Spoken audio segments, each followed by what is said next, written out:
Hello, batchmates. Greetings from Europe. Nandito ako ngayon sa Netherlands. Christmas break. Next week, balik na naman ako sa Belgium. Balik na naman sa klase. Parang kapon lang yata tayo nag-graduate sa high school, di ba? I remember we were full of hopes and dreams.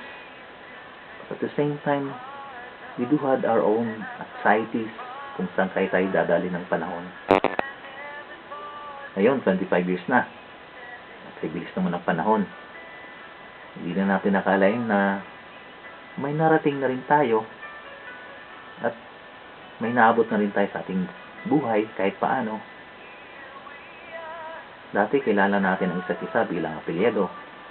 Tinatawag natin ang isa't isa bilang Francay, ang Espina, Amugis, Atillas, Piatos, Gumban, Andreon, Tulio at iba pa.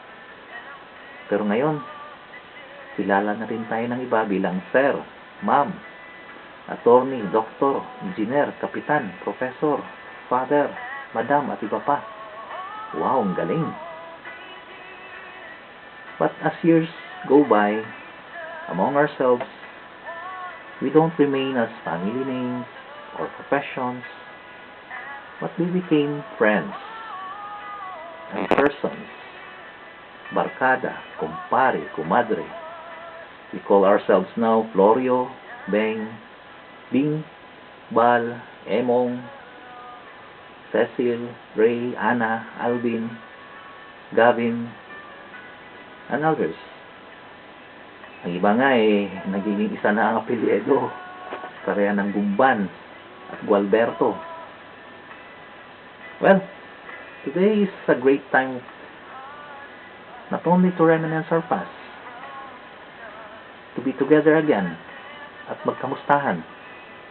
But most of all, this is a great day for us to renew our hopes and dreams in life for our family, our community, our church, and our country.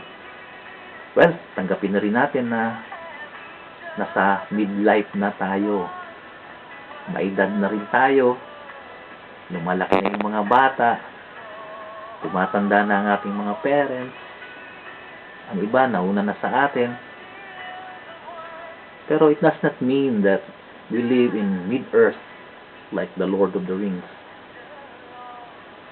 We have done our part so far and still doing our best, our part.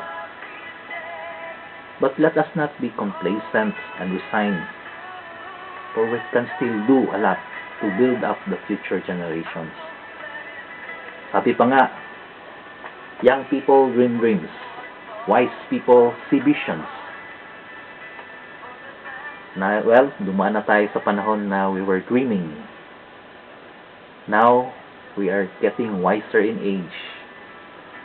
Time for us to see visions and build the next generations by being good mentors and parents to our growing children.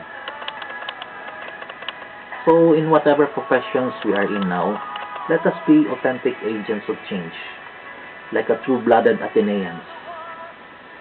Let us continue to do great things, ad majorem Dei gloriam, for the greater glory of God. Well, let me say this. I am proud of who we are now, so far, and still hope for the best.